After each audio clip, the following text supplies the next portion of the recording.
This is the Kinda Culty podcast. I'm H. And I'm Erin. Please sit back, relax, and enjoy the show.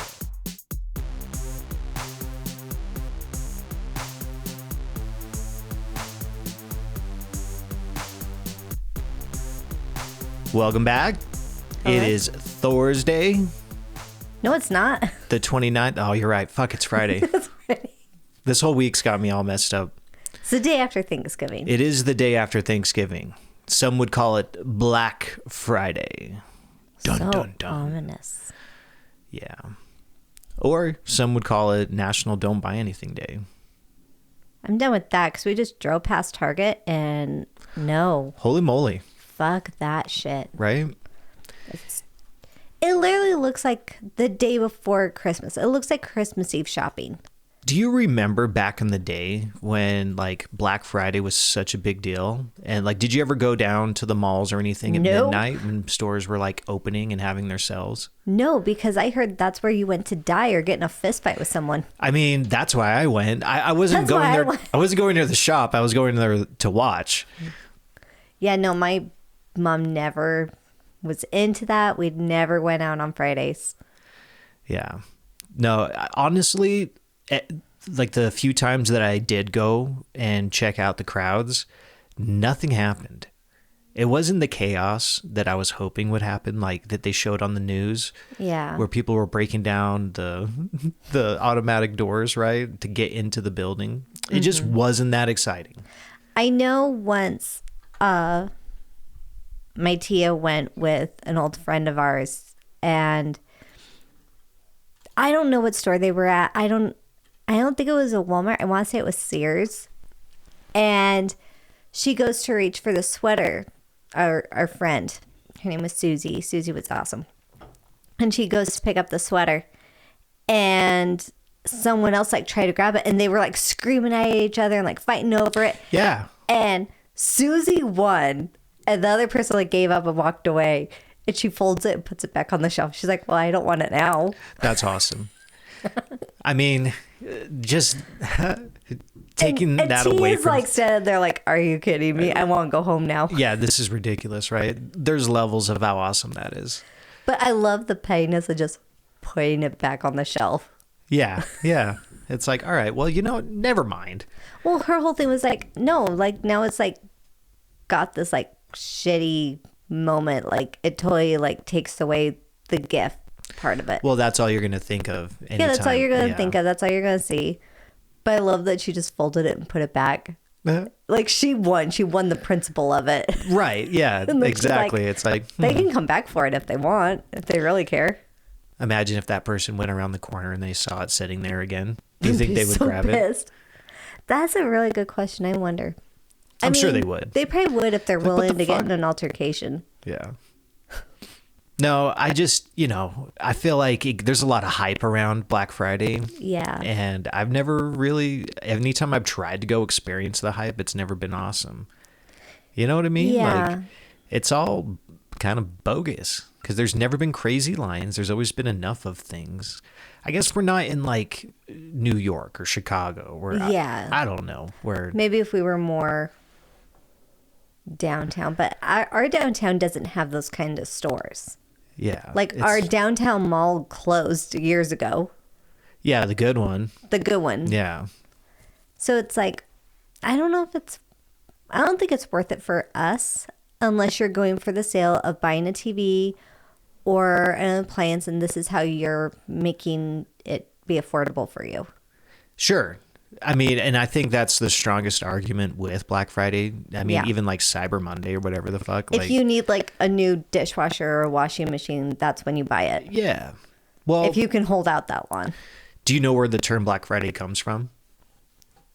Well, sort of, no. Sort Go of. ahead. No, I have no clue. Tell me. No, well, I was looking it up, and it says it was first used in the 1950s in Philadelphia to describe heavy traffic and chaos as people flooded the city to shop after Thanksgiving and prepare for a big Army-Navy football game. That's hilarious. Right? So, I mean, it was like you're just It literally prepping has- for the game. Like, It has nothing to do with Christmas. it was tailgating. Yeah, it's the tailgate. right? I don't know. That's kind of interesting, but Yeah, that is interesting. it looks like a whole, 30 years later, retailers rebranded the term in the 80s to signify profits going into the black versus into the red. So it's a accounting It's when they make jargon. money. Yeah, so when you're in the black, you're making money. If you're in the red, you're in debt. So, which there you go. Black Friday means everybody's making a ton of money. We're going to be in the black. I remember always being curious about it. I thought it's because people were waking up in the middle of the night to go shopping. Right? See, I never knew as a kid what that actually meant. It's Right. like, what Black Friday, like, is it just because It's dark. it's dark all out day. where everybody's, yeah. No, and I don't know if a lot of people actually know. Yeah, I don't think they know. Right? Yeah. So it also says that by the 60s, shopping the day after Thanksgiving became a popular tradition, marking the unofficial start of the holiday shopping season. So even in the 60s, like this was a just trend didn't that was have a just name. building. Yeah, right. Yeah. And then it says retailers began offering significant sales to draw in customers, creating a shopping frenzy. So I don't know. It gained some momentum. It looks like in the 90s, Black Friday evolved into a nationwide phenomenon with stores opening earlier and offering massive discounts. See, and that's when all the craziness started happening is when they started opening earlier and Yeah. doing like 50, 60% off, and it had a limited, stock of items. Like what, I feel like- Tickle Me Elmo, wasn't that Yeah, part of that that was a whole big one. shit? And I know there was a Barney toy like a couple years before that. Oh, it was like yeah. it would sing to you and like dance a little bit. I remember that. Yeah, Yeah. it's crazy. And it says by the 2000s, stores started opening as early as midnight. Yeah, with online deals contributing to the craze. So Black Friday So became dumb. synonymous with competitive shopping, long lines, and massive sales. It remains the biggest shopping day of the year, generating billions in revenue, often setting the tone for retailers' holiday sales performance. So this is the big kickoff, right? So all the, I guess brick and mortar stores especially, they survive because of this time of year. Your little mom and pop bookstores, this is the time of year that they actually can afford to pay for the rest of the year, Yeah. Yeah. It's kind of crazy, right? It's when they're able to squirrel money away. But with that being said, I'm a big believer if you're going to go looking for those discounts, like don't go to the big box corporate, like Yeah. unless you need a new appliance, if you need a new dishwasher, if you need a new Totally. fridge, like fuck yeah, take advantage of these deals. But you should try to vote with your money and spend it where it could actually be used, Yeah. where it stays in the Absolutely. local economy and it's not being siphoned out Yeah. because of corporations, right? Because they're the ones really benefiting from this. That's the truth of Let's it. be real. Like, You're paying for that Macy's Day Parade you are. for the following year. Yeah. No, and I don't know. I guess so when I was growing up, I kind of mentioned this, punk rock, anarchy, this and that. I learned about the anti-Black Friday, which is National Don't Buy Anything Day. Right. Have you heard of that before today? Yes. Okay, it's cool because I feel like I've talked to a lot of people and nobody's heard of it. Yeah. But it looks like it was created in '92 by an artist named Ted Dave in Vancouver, Canada, as a critique of consumerism and overconsumption. Where it's like the biggest day of the year that everybody spends money. He's like, how about this? Why don't you protest and not spend any money? And let's fudge the numbers. Let's make the numbers not look as good. Yeah. You know right. what I mean? And this is how I heard about it was Adbusters back in the day. So they're the ones that really popularized it. Mm-hmm. And they're a Canadian nonprofit known for anti-consumer campaigns. So they're all about using ads to unbrainwash you. To unbrainwash you. How about that, right? I love it. So the purpose of this is it was a counter movement to Black Friday, encouraging people to reflect on their buying habits and the environmental and social impacts of consumerism. So capitalism, really, because let's be real, capitalism doesn't care about your feelings. It cares about money. Right. So that's why we're in a lot of weird predicaments that we are on this earth is because capitalism rules and money moves. And if they can't make money off of it, then it doesn't get noticed. And if they can make a ton of money off of it, regardless if it's for good or evil, they're going to do it, Yeah. It's fucked Whatever up. sells. Right. It's the truth.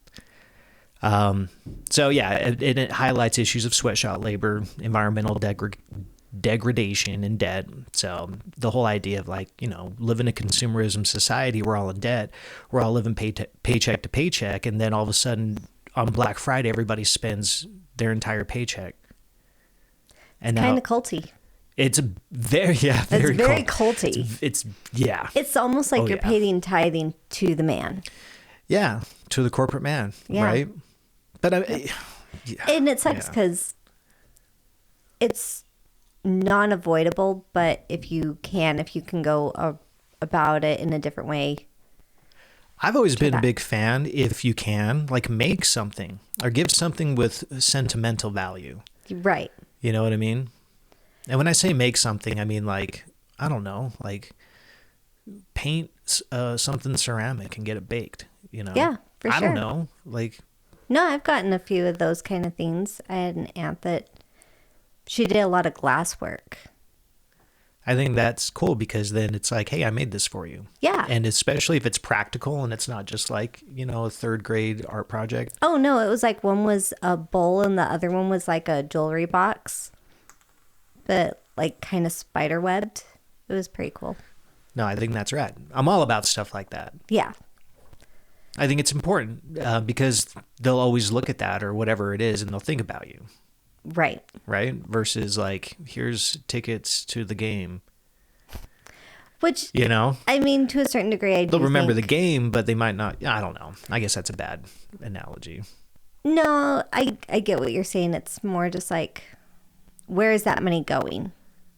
Yeah. Is it a droplet in an ocean, or is it actually helping someone else pay bills or put food on their table? Right, like buying from local artists. Yes, right? Exactly. Like that they're using that money to survive, right? Yeah, and honestly, like those gifts are kind of cool. It's like, oh, that's so weird. It's like not even on your radar. Yeah, of things you would want. It gives that uniqueness. Yeah. It also gives like exclusivity where it's like, good luck trying to find something like this. I got this from a local artist. And you can brag about that to your friends. Like, yeah, so-and-so gave me this. It's like from a local artist. Like, you can't find it online. Yeah. You know what I mean? And there's something about it. Maybe that's the hipster in me. Your hipster showing. Where it's like, you probably never heard about this, but it's pretty cool. It's pretty cool, but you've never heard about it. All right. So, basically, National Don't Buy Anything Day happens on the same exact day as Black Friday, right? It's a direct action campaign against it. Right. But you're supposed to avoid shopping for 24 hours as a form of protest, which we've already gotten some food today, so we dropped the ball. Dropped the ball. That was more. I had to keep a promise. We didn't prepare. It's fine. But fair. It's fine. Yeah. And then it was snacky stuff. It was fries and cheese curds. Yeah, that's what I'm saying, right? It's the day after Thanksgiving. There's a lot of imbibing. I didn't want to eat more stuffing. Oh my god. But yeah, so think about what you guys would rather, promote in your own lives. Would you rather contribute to the chaos and consumerism and more debt for everyone and more money for them, or just protest the Friday after Thanksgiving and be like, you know what, even though it's some of the best deals, maybe I'm not going to spend any of my money. No, and it's not really. It's not, because I'm sure you've seen the memes where it's like, hey, this is on sale for $3.99, on sale for $3.99, and then on Black Friday they just jack the normal retail rate up to $4.99, and then they put it back on sale for $3.99. Yeah, and it does feel like that in a lot of ways. Yeah, so I just don't feel the need to go out. Plus, when I see that crowd, I'm like, nah. Yeah, I get anxiety. I don't want to be in that crowd. I hate waiting in line. You want to see me freak out? Because I'm a pretty calm dude. Put me in line. Oh my God, it's the worst. I hate standing in line. I can't stand it. Well, usually too, it's whatever. It's just one of those things. Yeah. It's just one of those things. But yeah, so I thought that was interesting. I didn't know that it really came from the idea of that it's You know what I think is bogus? Doing construction to your neighbor's flooring the day after Thanksgiving. Yeah, you're all hungover. has some flooring specialists over, and they've just been banging for hours. So if you hear that, that's what that is. It's we have no so control loud. over it. Yeah. It keeps like kind of slowing down. I thought they heard me call them dicks, but I don't think they did. They just ramped up. The walls are a bit thin, so we were wondering if they could hear us because we were like, you're being so loud. And all of a sudden they stopped and they did like a couple soft hammers. And then it got really loud again. It's like, yeah, who cares? Whatever. It seems to have calmed down. But I figure I pulled a couple of headlines that struck me in regards to just the holidays and shit that might be relevant. Right? And this is kind of fun. So, beer before liquor, right? Bursting 6 popular myths about hangovers. Now, this feels very clickbaity. Again, I didn't... I'm down for a good clickbait. So let's see what some of these are. So I'm a clickbait junkie. The myth that all hangovers are the same. Now, here's the deal. I know they're not. I know they're not either. I've had enough to know what not to drink anymore.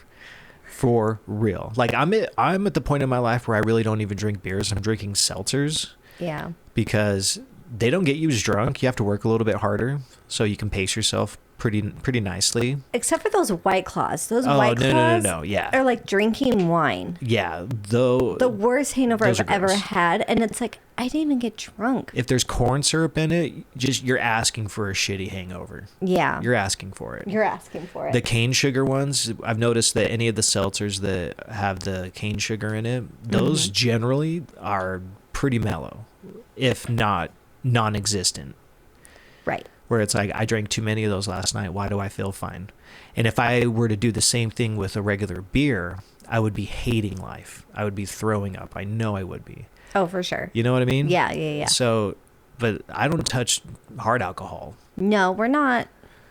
You know, I don't fuck with that shit because the hangovers are the worst. I know as soon as somebody offers me a shot, it's like, dude, I don't want to hug the toilet tonight. I know I'm going to. Or I'm not going to remember things, and I don't want that. You know? I'm not a shot person. No. Never have been. No. Like, I was when I was younger and trying to impress people. Ugh. And then you just learn the hard way that who cares about impressing people. That's so hard on your body. I say no to shots all the time. Like, no, I don't want that hard alcohol. I'll do gin. Like, I'll have a martini here and there. Yeah. That's like my one drink I'll still have, or like a gin and tonic. Yeah, but Gin's that's like tolerable. I haven't had any bad things with gin.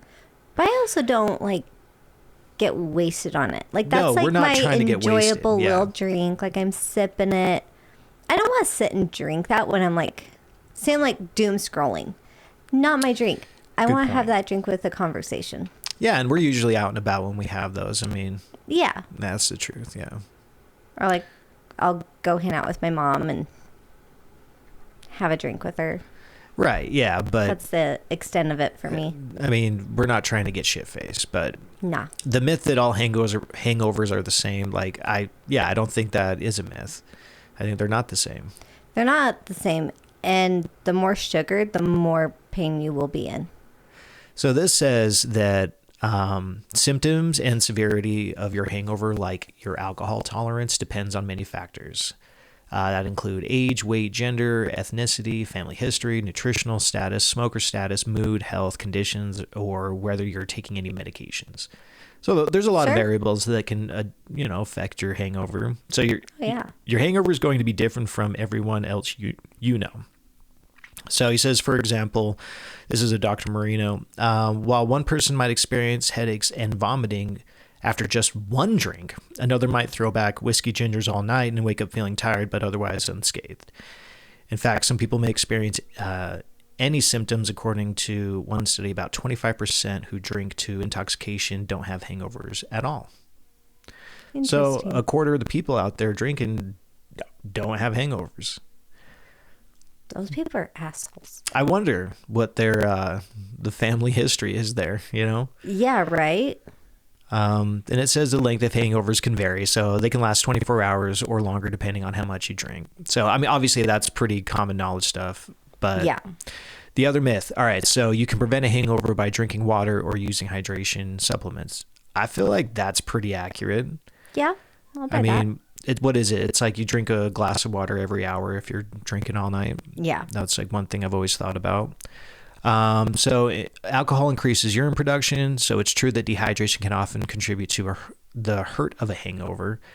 But only one system of over-imbibing, but that's only one system of over-imbibing. So drinking can cause inflammation, gastrointestinal irritation, disrupted sleep, low blood sugar, and a toxic byproduct produced when your body metabolizes alcohol can damage your cells and tissues.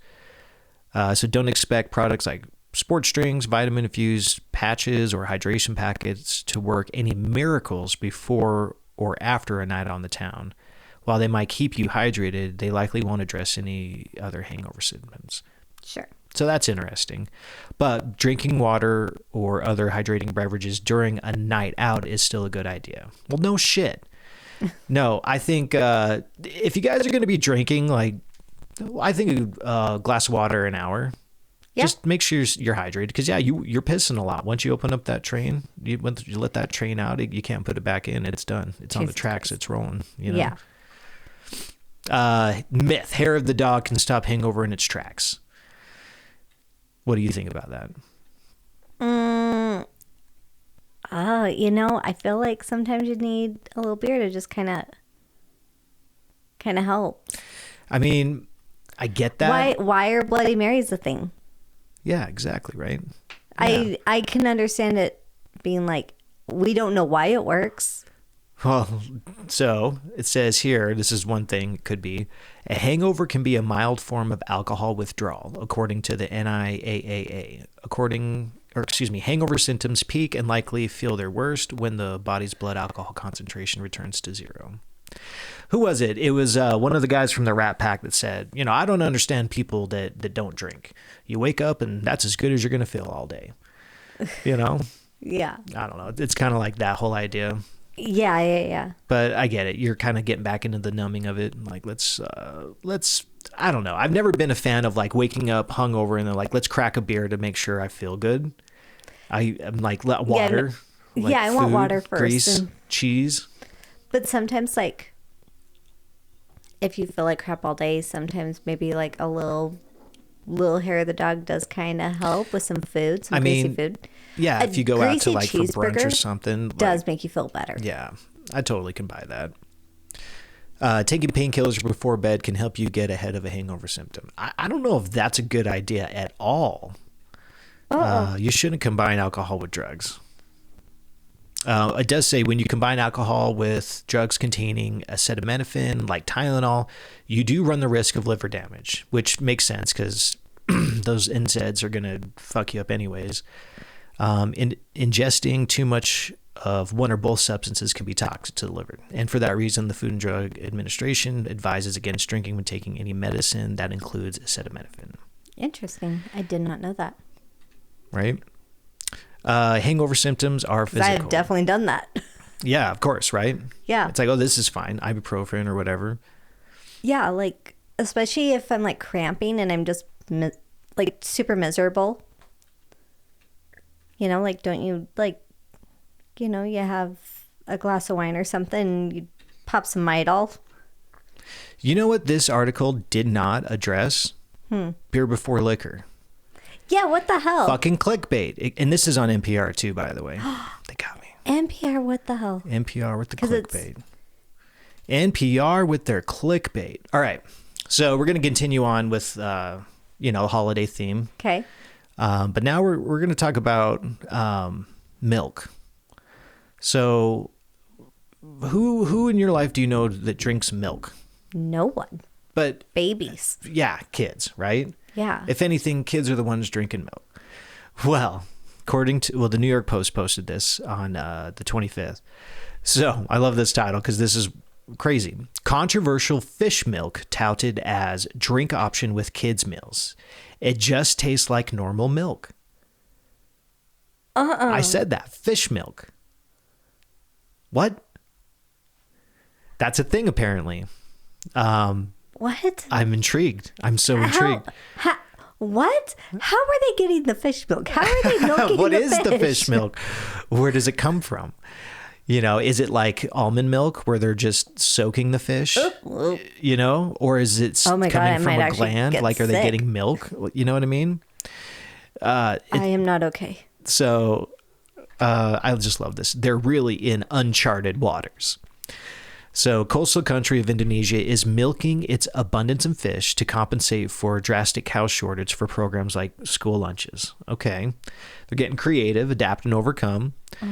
So as local fishermen off the shores of the city haul loads of ponyfish, they are sent twice a day to a factory to be deboned and ground into a fine, white, protein-filled powder. Later, the milk of the seas, oh my God, the milk of the seas is brought to another facility for a sugary flavor of either strawberry or chocolate. No. And that's from the Wall Street Journal. No. It tastes just like normal milk, at least to me, said the manager of the milk maker. Was it Barracan Protein Initiative, which began distributing this last year.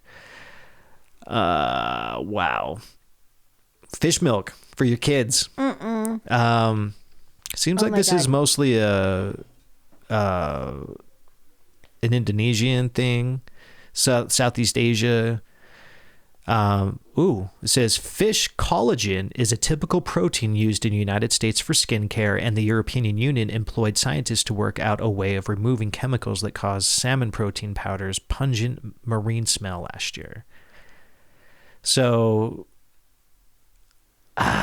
it might be good for you. I'm horrified.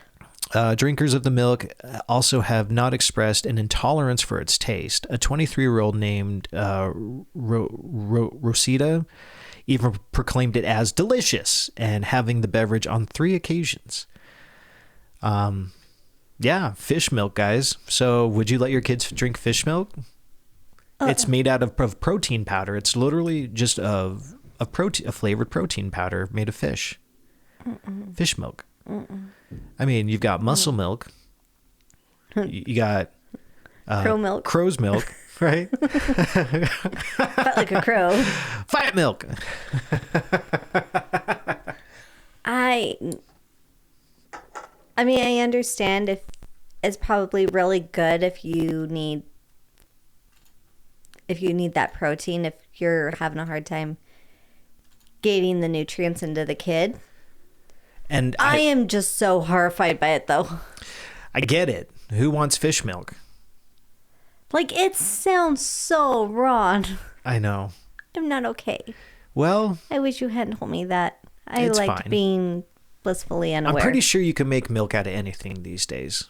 I think that's the moral of the story. So why not stick with almond milk? Well, some people can't have nuts. You know what I mean? So there's a lot of different directions. What if one day they make pig milk, like bacon milk? Please stop. Like powdered pig protein. Can you please stop? I'm not okay. All right. Moving on. This one hits a little bit close to home because I thought this was hilarious, and this was posted on the Instagram for the Great Salt Lake State Park. And this has kind of gone out, but somebody tried to brine their turkey in the Great SaltAke. Like a fucking moron. And then they lost the turkey. And it washed up on shore. Now, here's the deal. This is where my brain goes immediately. If you've ever been out to the Great Salt Lake, there's a lot of flies. There's so many flies. And there's brine shrimp. Sea monkeys or whatever, you can like buy them at the store. That's a brine shrimp, right? Yeah. And it's wild. It's it's really gross. You go out there, it's kind of gross. It smells like ass, like eggs and sulfur. Yeah, no, it's not a beach that you want to go play in. It's not. It's more for the oddity of like, oh, you can float, but it doesn't have the same salt content that it used to because of Morton salt harvesting all that salt. Yeah. But they say, like, I truly thought that when I saw the whole turkey thing, I thought it was just them making a punny joke about brining it. I didn't think it was real at first. I thought it was bogus. Or just like, oh, someone found a turkey like These thought it was fuckers. all a joke, but no, it's actually a real thing. Yeah, it's a absolutely real thing. Somebody saying, lost their like- turkey in the Great Salt Lake trying to brine it, you know? But even with the brining and It's still as in you the mentioned- packaging, by the way. Yeah, yeah. Which all of a sudden I think, well, did somebody try to pull a SLC punk and like they're trying to Make it sink. make it sink? You know, they were throwing they stole Yeah. the turkey, threw it in the lake. I don't know. I don't It's know what so motivates weird. people around here. There's people that think a whale used to live in that lake. Like they buy into that. Yeah. It's wild shit. Oh, This it's shit's so not weird. real. It's so weird. Yeah, it is pretty weird. So, but I think the moral of this story is don't be a dumbass. Yeah. You know, don't put your turkey into the Great Salt Lake. But even with one of the things that their spokesperson said, like, and as you mentioned, like Morton Salt has been pulling so much salt out of the water, it's still too salty to brine. It won't brine properly. Yeah, that's exactly what they were saying. It's like, it's not going to work. Yeah. It says, here's a quote, just your annual reminder not to use the Great Salt Lake to brine your turkey. Not only is the salinity too high for a proper brine, the waves can be very strong and there's a good chance you could lose the entire turkey as this person did. It ended up washed on the Silver Sands beach and someone went turkeyless. Well, it serves them right. I wouldn't want to put Fuck anything around and find out. in that FAFO. water. No. Like, well, that's so gross. you think about it this way, because I remember going there as a kid for like a school. Oh, yeah, you go for the field trip. Field trip. There you go. And I remember we were able to walk into it like up to our knees or whatever. Yeah. And I had a bunch of scrapes on my legs, and the scrapes started burning. The salt gets in there. Now, granted, it's supposed to heal. It's kind of like the Dead Sea, where it's got really strong healing properties because of the salt. Mm-hmm.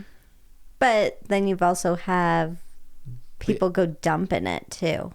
Yeah, I mean, that's true. I mean, if you ever see those photos I see them mostly on Facebook, but I'm sure they're on Instagram too. But it's this thread that keeps popping up of like this.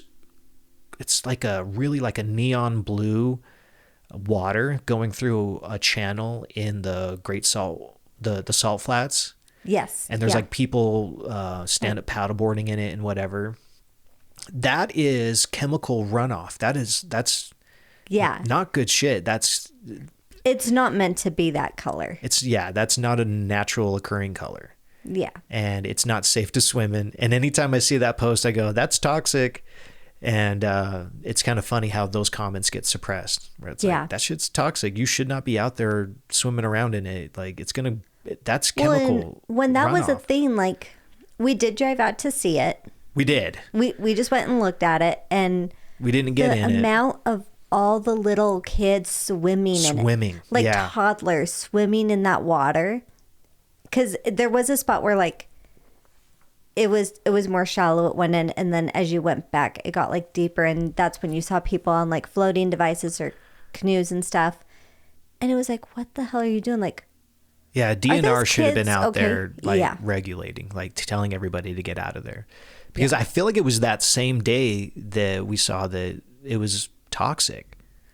Yeah, I think it was like within a day or two of going out there. Yeah. Posted saying, or like one of the news stations was like, stop doing this. That's not safe. Yeah. And even because they think they interviewed the company that's coming from. Because it's literally just, it's not sludge, but there's a word I'm looking for. But they're just dumping their toxic chemicals. That's what it is. Yeah. And you don't want to get in that. You don't know what it could do to the body. It's crazy, right? Now you're also putting like you're sitting in it and you are allowing anything to potentially find its way inside of you. Well, I just think about cancer. Like you're just asking for it. That's what I'm thinking of too. Yeah. Like it's something. Yeah. No, thank you. Right. Yeah. It's wild. It's fucking wild. But if you see those posts, that's not real. Like you can go and look at it, but it doesn't look like that all the time. It's only when they're dumping when it looks like that. Yeah, it's when they're actually actively dumping in it that it's bright that blue. blue, yeah. Which it looks cool. It looks cool. Yeah, It I'll does give look them that. cool, you know. But it's just like what Yellowstone, those hot pots, like Yeah. they've got all those like awesome colors, but you don't get in that shit because you will boil to death. Yep. Yeah. Yeah, and they're toxic as well. Like Yeah. it's naturally occurring acid. Yeah. Exactly. Yeah, it's scary. That's terrifying. Mm-hmm. So along with the scary and the terrifying, I thought this was kind of interesting. So scientists call for an immediate ban on boiling crabs alive after a groundbreaking discovery. This is just really sad. Do you know what the groundbreaking discovery was? Can you guess?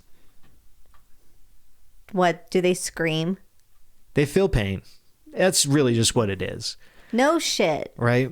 So it says it's a common misconception that crabs and lobsters scream as you plunge them into boiling water to cook. But even if this myth isn't true, scientists say there is still good reason to avoid this classic kitchen technique. Zoologists from the University of Gothenburg are calling for an immediate ban on boiling crabs alive after making a groundbreaking discovery.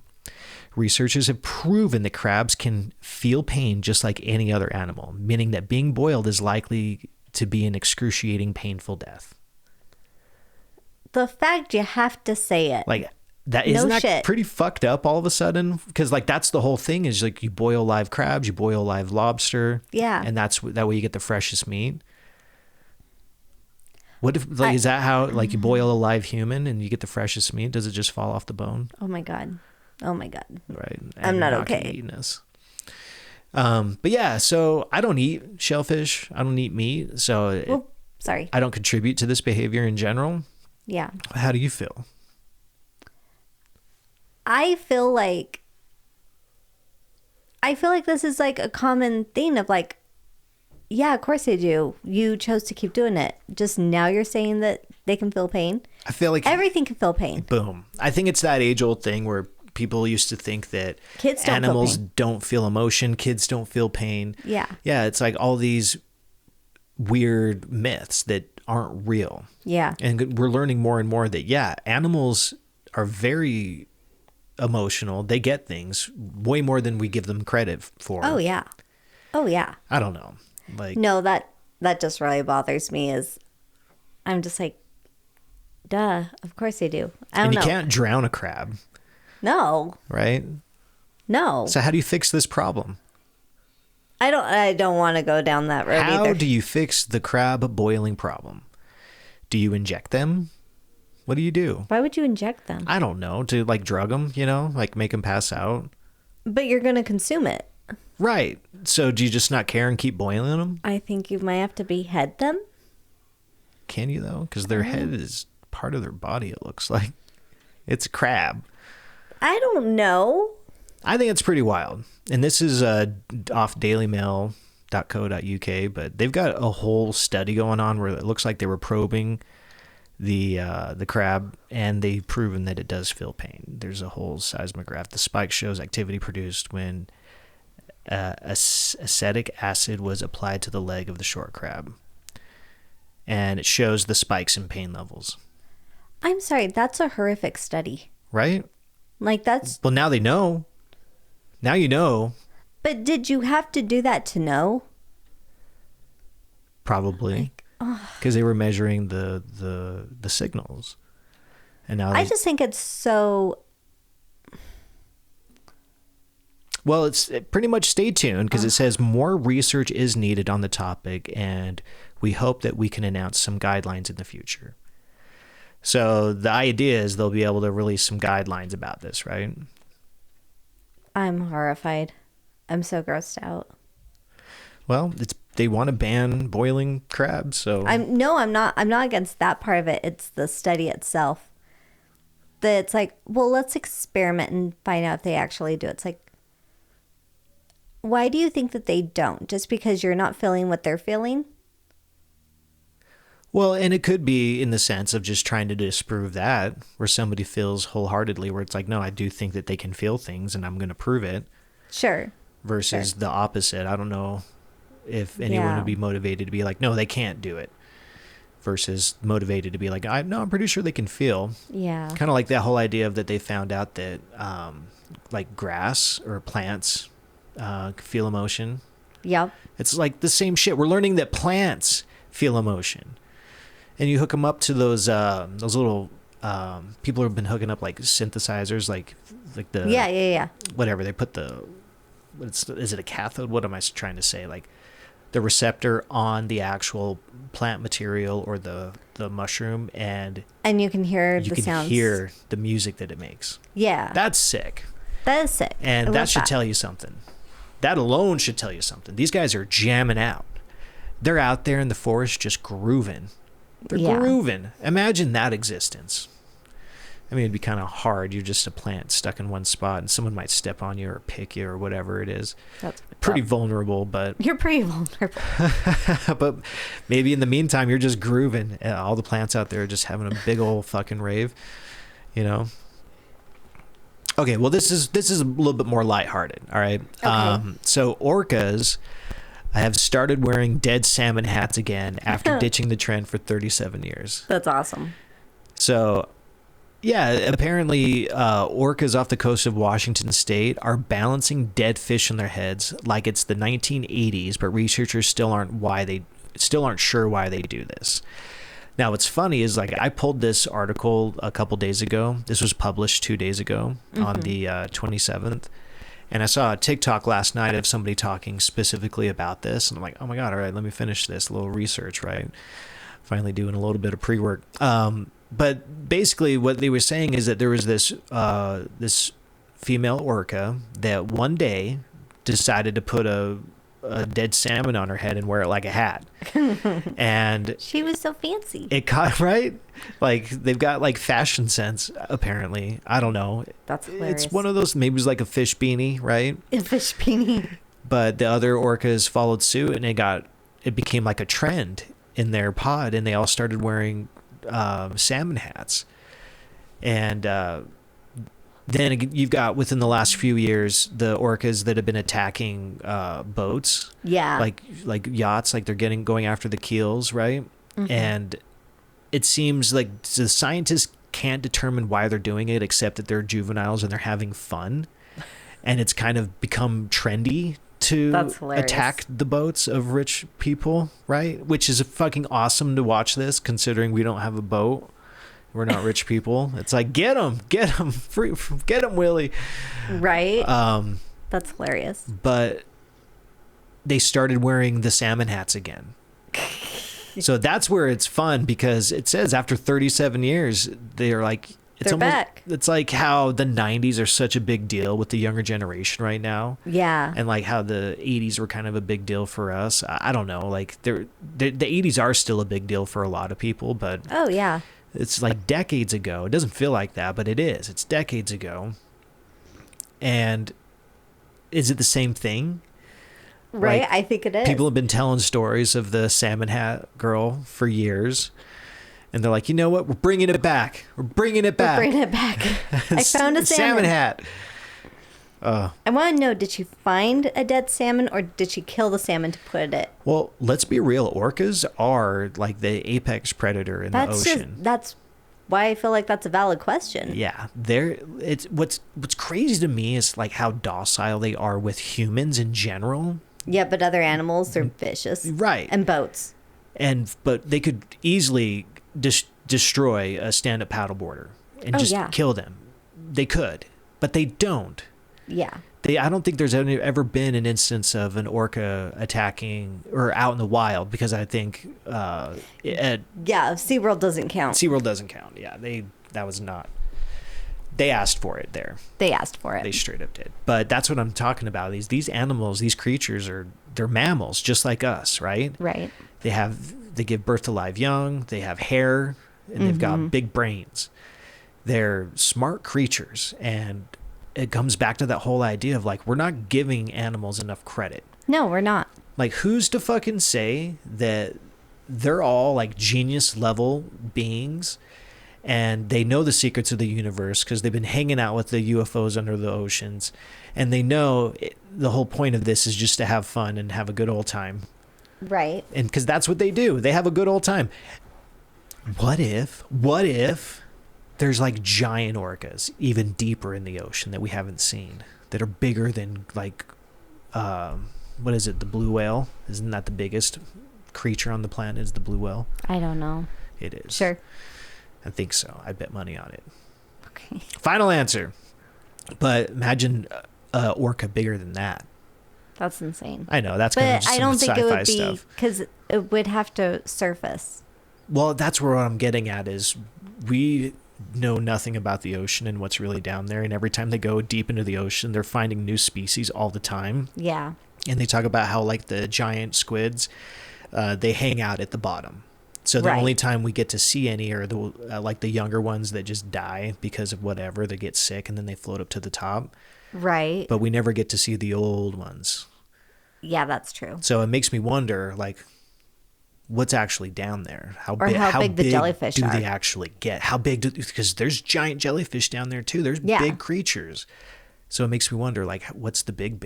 What is the big? Is there a Godzilla down there? Do we There know? might be. Right? Giant iguanas. How crazy would that be? It would be cool. I think it would be rad. It would be. I'd be terrified. I wouldn't want them to go full blown like Godzilla on the surface, right? But if Like, they hang stay out down down there and there, chill. yeah, and if we just know they're there, it's kind of like, what is it in Star Wars? Was it the first episode 1 where they go to Naboo? I don't know. Anyways, where they're under the water Oh, right. Yeah. and they're escaping, and all of a sudden there's just like bigger and bigger things under there. Yeah. Yeah. Yeah. Anyways. But yeah, so you know what would be fun is to start selling trucker hats with salmon on them. Like, you know. I was thinking that. I'm like, that should be sold at a fish concert. I mean, there's so many people that are all about the orcas anyways. Might as well start selling, you know, the dead salmon hats. It might start happening. Well, isn't one of the fish, one of Trey's other bands, isn't it leftover salmon?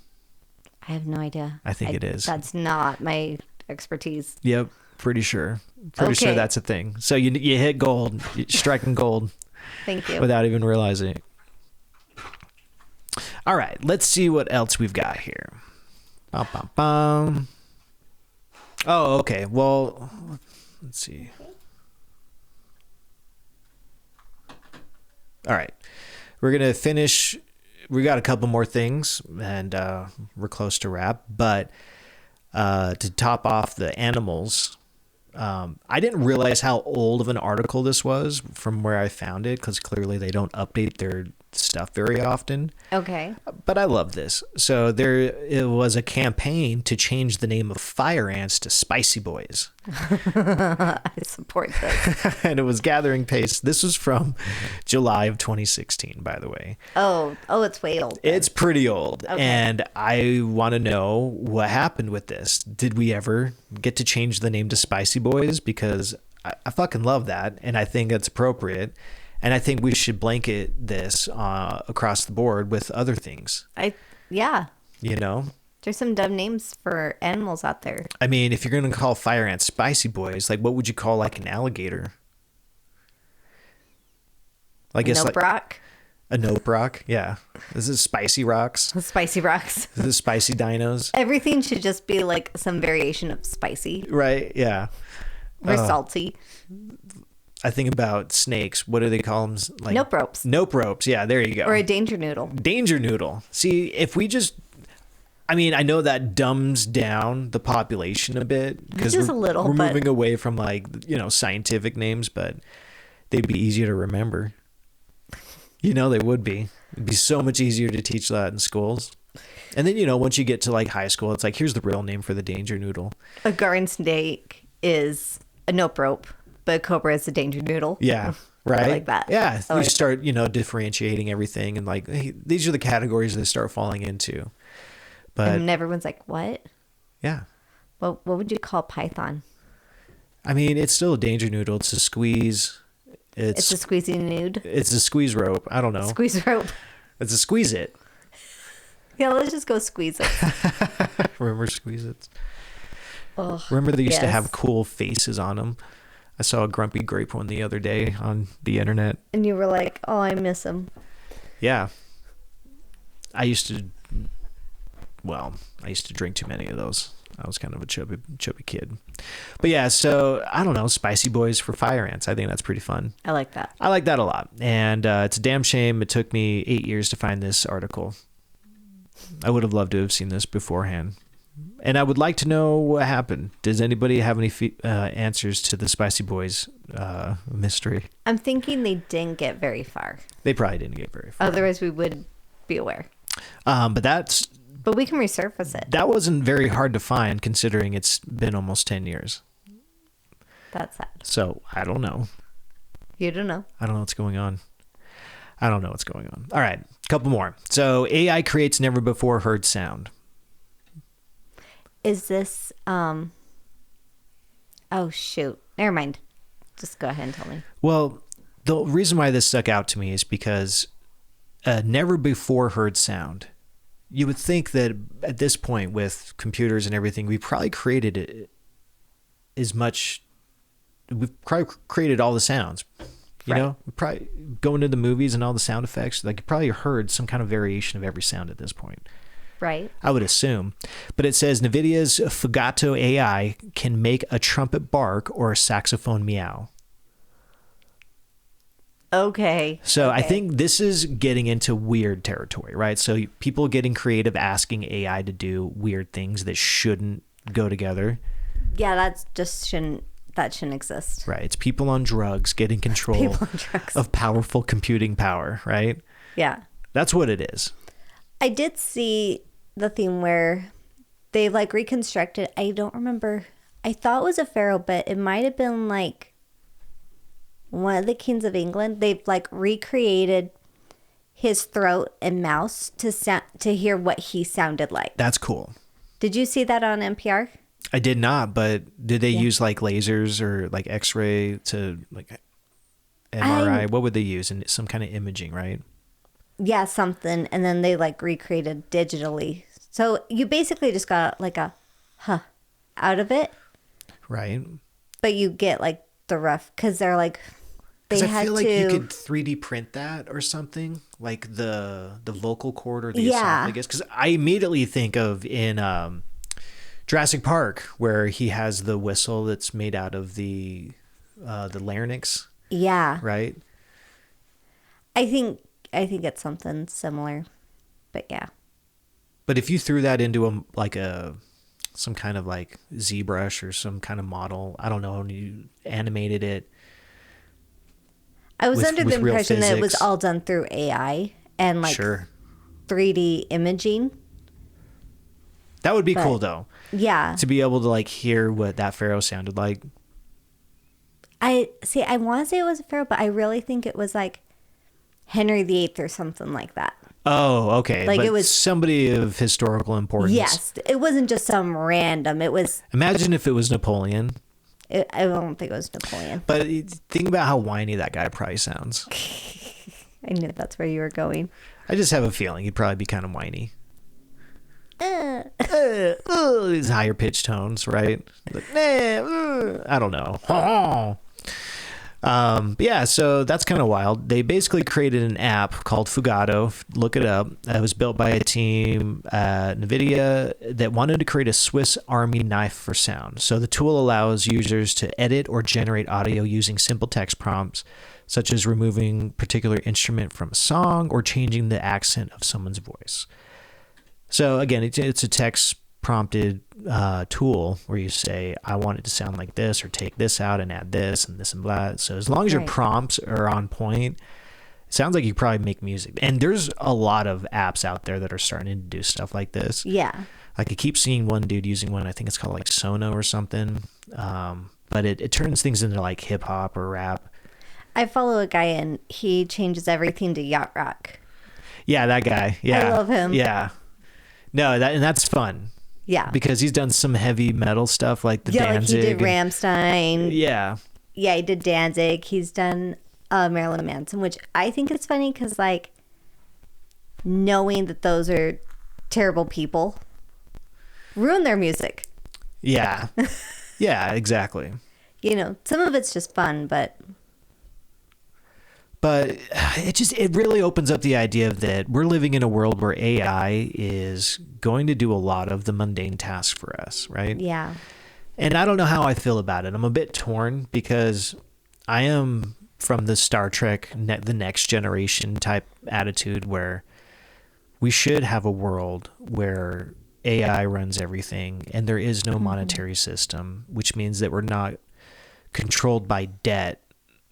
Right. We're controlled by our own free will to explore and investigate and learn things.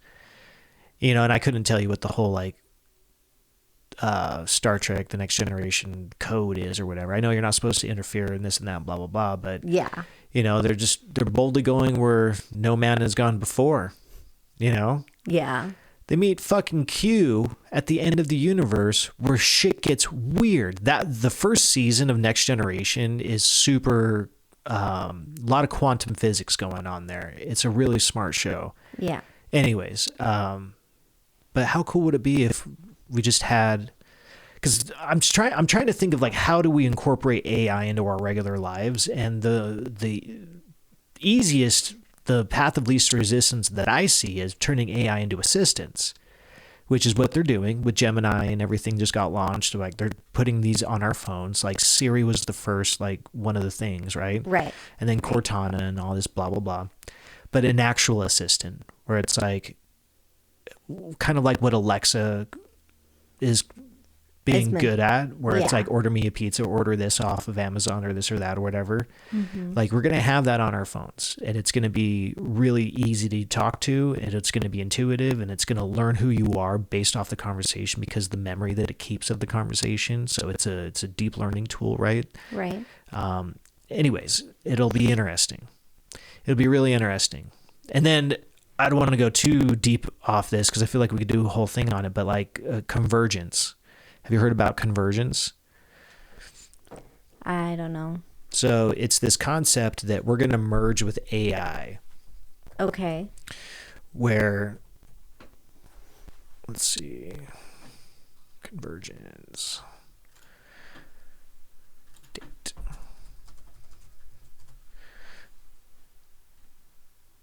The last time I was looking at this, I swear it said something about that date being in like 2040, where they're talking about how good the technology is going to be and how much we're integrating with it. And I guess in 2040, we're going to fully integrate. Something along like 2042 or something. I don't know. That's what the math is predicting. Okay. But the question is, what does that mean? Is it taking advantage of Elon's Neuralink, where we literally get AI implanted in our heads and make us go 1,000 times faster, right? Yeah. Or is it more external, where we have little robots following us around, or it's literally just on our phones or on our watches? You know, do we go full-blown implant, or do we keep it external and it's a device? I wouldn't want anything being implanted into me, but I feel like knowing Elon, he would want it implanted on someone where they can't get rid of it. Well, I mean, this plays off that old school conspiracy of RFID chips getting implanted into us. Yeah. But if you could sell it to the public of like, well, yeah, you're going to get a RFID chip and we'll have GPS on you everywhere you are. Sure. You already have it on your phone, so what does it matter? But this is just going to help you think 1,000 times faster. It's going to turn you into a superhuman. Or average. Or it would take someone with a low IQ and help them come up a little bit. Yeah. But it would take someone with a high IQ and make them crazy smart. Or at least be able to, not necessarily crazy smart, but it would amplify that and allow them to do a little bit more with it. I feel like a device would be better. I agree. I don't want an implant. I don't want shit inside of me. I don't want that inside of me. I don't. Yeah. Let me be human. Yeah. I don't want to be more human than human. I don't want to be a robot. A robot? No robots. No, that's a scary future. But if, again, like, I guess it kind of leans into more of a Star Wars-y type of world too, where you've got droids running everything, right? Yeah. Yeah. They're doing all the mundane tasks, they're assistants, and they're just backing us up in our daily tasks and what we want to achieve. But I Right. think that would break a lot of people's brains having that much free time, because what would you do with it? Well, Right? Because people will be like, I have to work. I have to do something. I have, like, okay, do what you would do for free. What would you do for free? yeah.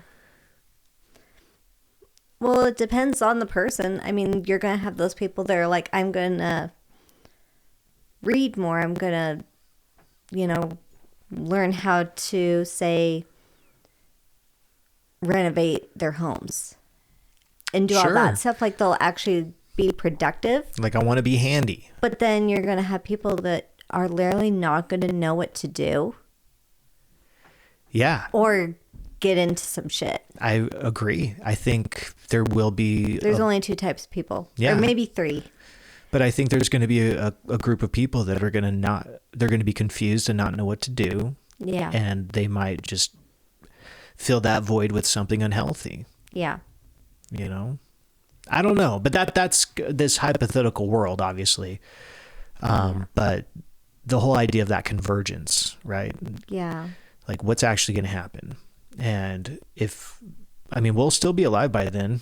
It's not that far away, 20 years, less Yeah. than 20 years.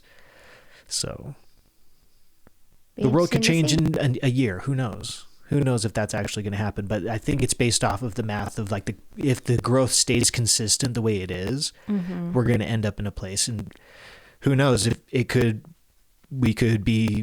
come sooner. Yeah. You know what I mean? It could. I'm come not sooner. ready.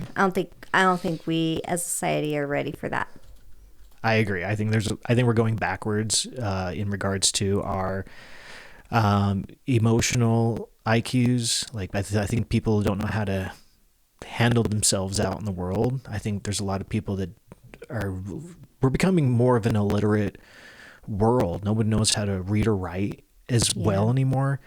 Like, we're used to using lol speak, where it's like, instead of saying you're, they write you are. Yeah. And you now don't have to worry about, is it THEIR or, whatever, you know what I mean? Like, the correct spelling of those words that all sound exactly the same.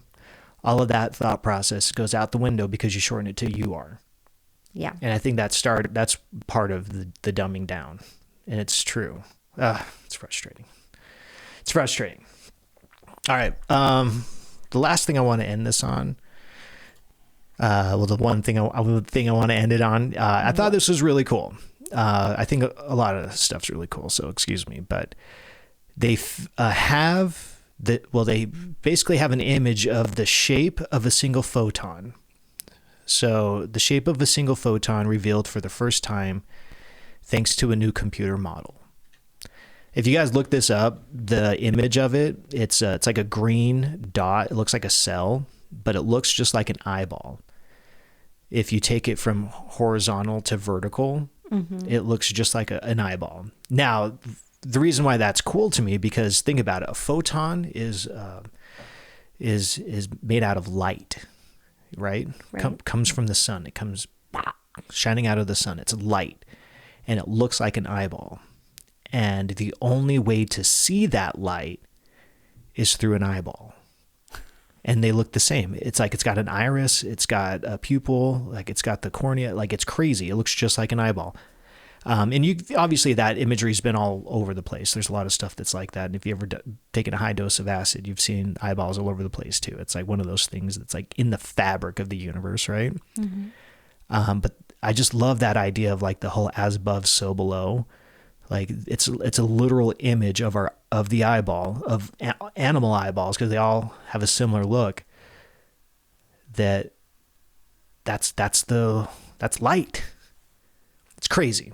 So you could go really metaphysical with this in the sense of like, or philosophical of, is light looking at us, and the only way for us to see it is to look at it? Yeah. I don't know. All of a sudden, lots of shower thoughts. You're going through it. Lots of shower thoughts are showing up all of a sudden, where it's like, this is cosmic. This is really cool.